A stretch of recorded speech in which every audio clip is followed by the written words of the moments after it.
Um aspecto muito importante na comunicação é a cor empregada nela. As cores passam informações e sensações de maneira rápida e subliminar. Mas antes de falarmos sobre o uso na publicidade, temos que falar um pouco mais sobre o que são e como funcionam as cores. As cores nada mais são do que a interpretação do nosso cérebro para a radiação de uma onda eletromagnética de aspecto visível, a luz, recebida por nossos olhos. O raio de luz, quando decomposto por um prisma, por exemplo, se divide em várias cores, as mesmas do arco-íris. Para podermos enxergar, é preciso três elementos: o iluminante, fonte de luz, o objeto e o observador. O iluminante emite ondas de aspecto visível e invisível sobre o objeto, que absorve as ondas de cores que não possui e reflete as que possui, e essas ondas são captadas por um observador. As cores são percebidas pelos olhos humanos através de células chamadas bastonetes e cones. Os bastonetes são células que necessitam de pouca luz para serem sensibilizadas. Entretanto, não conseguem formar imagens coloridas ou nítidas. É por isso que à noite ou em locais escuros é muito difícil se distinguir cor. Os cones são sensibilizados com uma quantidade grande de luz e geram imagens nítidas e coloridas. Existem três tipos de cones: os azuis, os vermelhos e os verdes. Eles são chamados assim pois o cone azul é ativado por ondas de comprimento muito aproximado, as que formam a cor azul, as ondas curtas. Enquanto os cones verdes sensibilizam por ondas de comprimento próximo ao verde, as ondas médias, e os cones vermelhos com ondas de comprimento próximo ao vermelho, as longas. Assim, as cores vermelho, azul e verde são as três cores que os nossos olhos captam.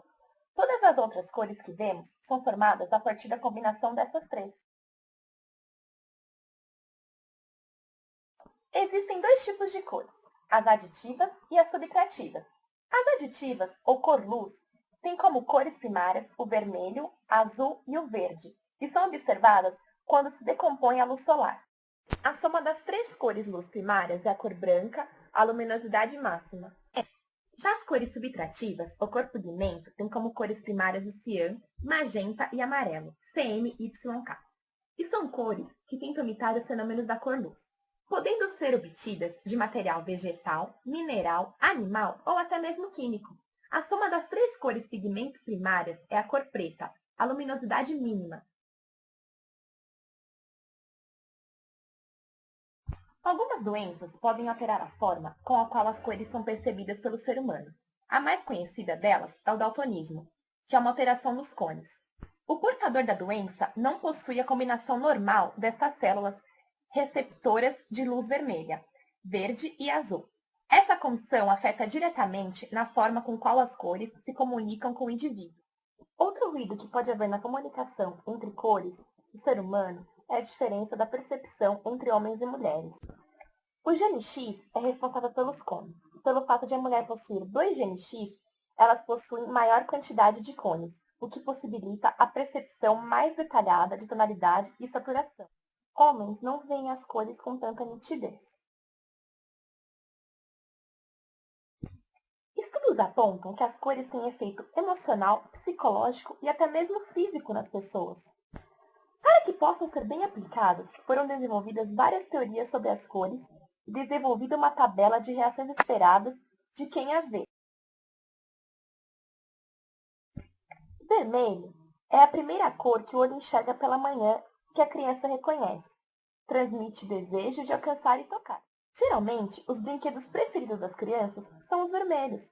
Estudos revelam que elas brigam menos para ter um brinquedo se nenhum deles for vermelho. Estimula o apetite, aumenta a pressão sanguínea e faz a pessoa se sentir quente. No campo emocional, esta cor é associada a paixão, luxúria, impulsividade, ódio, raiva e coragem para revolucionar. Rosa. Como é associada a coisas doces, é a cor preferida para embalagens de bala. Além disso, o rosa é bastante utilizado nas decorações de quartos para as meninas, já que passa a ideia de doçura e inocência. Laranja. Transmite sensação de exuberância, jovialidade, vitalidade e ousadia. Alguém que veste uma roupa dessa tonalidade certamente atrairá as pessoas para perto dela. Uma das suas mais fortes associações é a sede. Por essa razão, os refrigerantes laranjas, como a Fanta, aparentam ser muito mais refrescantes do que as bebidas escuras. Amarelo. É a cor menos popular do aspecto. Estimula a maioria. Por isso, muitos cadernos de recados e blocos de anotações para assuntos legais são amarelos. Apesar de amarelo ser identificado como iluminação, ouro e raiar do sol, não cai na tentação de pintar a sua casa dessa cor, pois estudos mostram que o valor imobiliário diminui. Além disso, especialistas na área afirmam que bebês choram com mais frequência em quartos amarelos, já que esta é a tonalidade mais difícil para o olho. Verde. É a cor mais fácil de o olho enxergar. Transmite sensação de relaxamento, conforto, quietude e concentração. A cor neutra da natureza é associada à primavera, novo crescimento e recomeço. Azul. Suas variações constituem as tonalidades mais populares. O azul ajuda a diminuir a pressão sanguínea. É conhecido também como a cor da confiança, longevidade e segurança. As pessoas que preferem viver sozinhas escolhem o azul, em razão do seu caráter acolhedor. Roxo. Exibe características tanto da cor vermelha como da azul. Auxilia a diminuir a pressão sanguínea, cortar o apetite e acalmar as glândulas em excesso de atividade. Suas associações mais fortes são com fragrâncias florais, realeza e religião. A cor violeta, sua derivação menos intensa, sugere romance e imaginação. Preto. Considerada neutra, esta cor é tradicionalmente associada à morte e luto, embora atualmente contenha traços de sofisticação e elegância.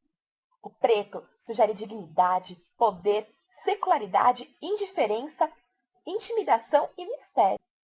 Branco indica pureza, inocência, juventude e limpeza. Marrom é tradicionalmente ligado à ideia de proteção e conforto, além de solidez e confiança, especialmente no âmbito familiar. Como é derivada da família da cor laranja, provoca efeitos similares, porém menos intensos. Cinza transmite a sensação de confusão, apesar de ser associada com inteligência. Indica também bom senso de comportamento e disciplina, bem como ações ponderadas e planejadas.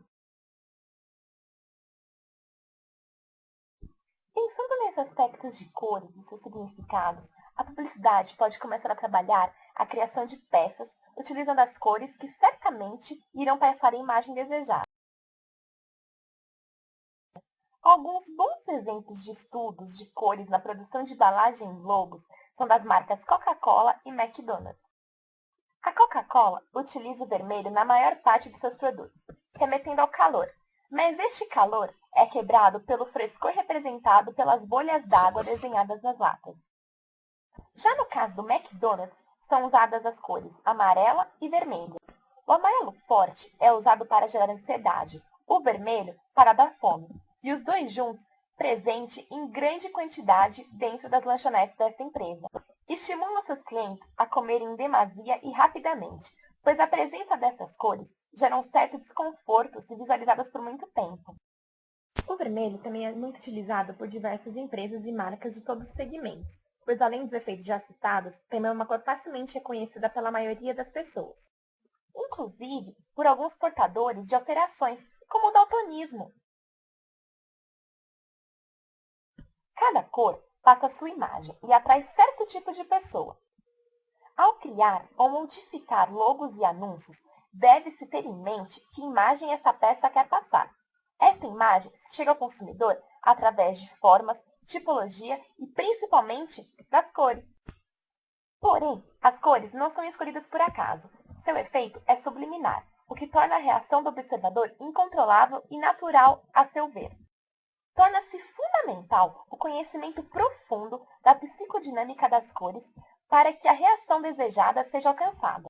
É preciso também ter em mente que a mensagem passada pela cor pode ter ruídos, como iluminação errada, falta de contraste e até mesmo alterações congênitas. Tendo os efeitos e ruídos em mente, fica fácil usar as cores como forte ferramenta de comunicação, principalmente da publicidade, gerando impulso de compra e consumo no observador.